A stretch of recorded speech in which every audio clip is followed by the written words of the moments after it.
everyone, I'm Paula with locksley.blogspot.com, and today I'm doing a tutorial on Annie Sloan chalk paint. There's been a lot of questions about Annie Sloan chalk paint recently.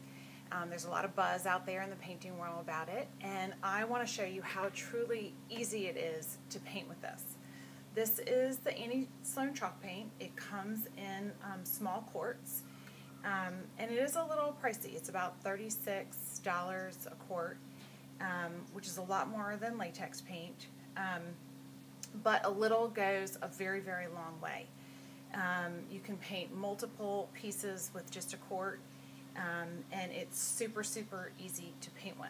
So if I'm doing an old piece that I want to bring new life to, like this little chest here, this is a great paint. And one of the great things about Annie Sloan chalk paint is that you do not need to prime your wood. You don't have to sand your wood.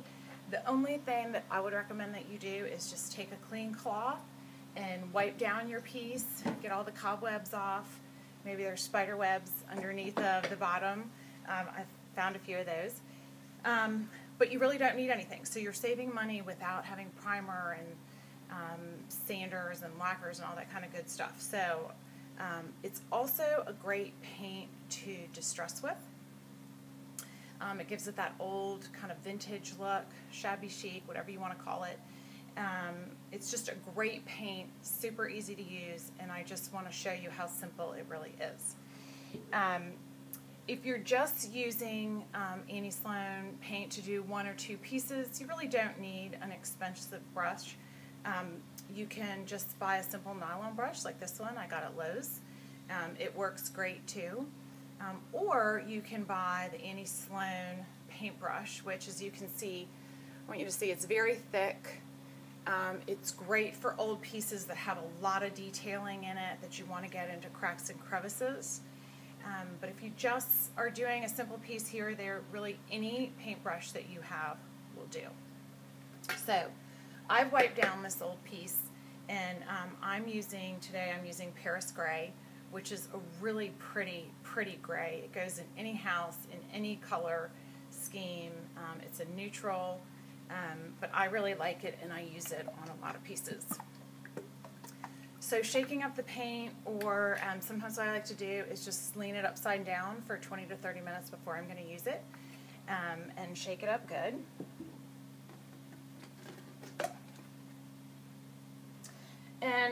And pretty much it's like painting on any other piece of furniture that you have.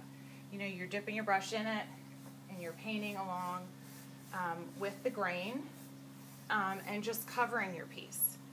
This was a heavy poly piece, and so it's very shiny, and the first application is going to go on a little inconsistently, but you're going to get a nice, really nice look to a piece of furniture that maybe is old and worn and just needs new life. A lot of questions that I get sometimes with Annie Sloan paint is that it shows a lot of brush strokes. And this is really a paint, you have to remember, that's used for distressing that vintage look. And you're going to see brush strokes, which I happen to really, really like. If you're looking for a completely flat, finished look, like a Pottery Barn piece maybe, then you might want to go with the latex and do a polyurethane on the top of that. But that's really not the look for Annie Sloan. You can get a beautiful smooth finish. You can do other things with the paint, which we'll talk about in some other tutorials. But I like the brush strokes. I think they add character, and the paint is self-leveling, which is wonderful. It'll kind of level out itself to give you a smooth finish. But one thing that's really important when you're painting is if you're going across the top of a piece or you're going across your dresser drawers, you want to start at the end and go all the way over as your last finished stroke. So if you're adding paint, you know, we're going along and we're painting and we're just adding some stuff here, I always start at the corner and take it all the way over. Start at the corner, take it all the way over. if you pick up your brush in the middle of a brush stroke, if you go down and pick up and then start again, you're going to see that. If you start at one end and go over and start at the other end and come back, you now have your paint laying in two different directions.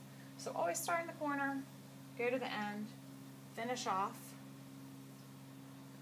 and you're good. So this, I'll put a first coat on this, and then we'll come back and I'll show you how to add the wax, both the clear and the dark, to have a beautiful finished, rejuvenated piece of furniture. Thanks for coming, and if you have any questions, check me out on locksleylane.blogspot.com. Thank you.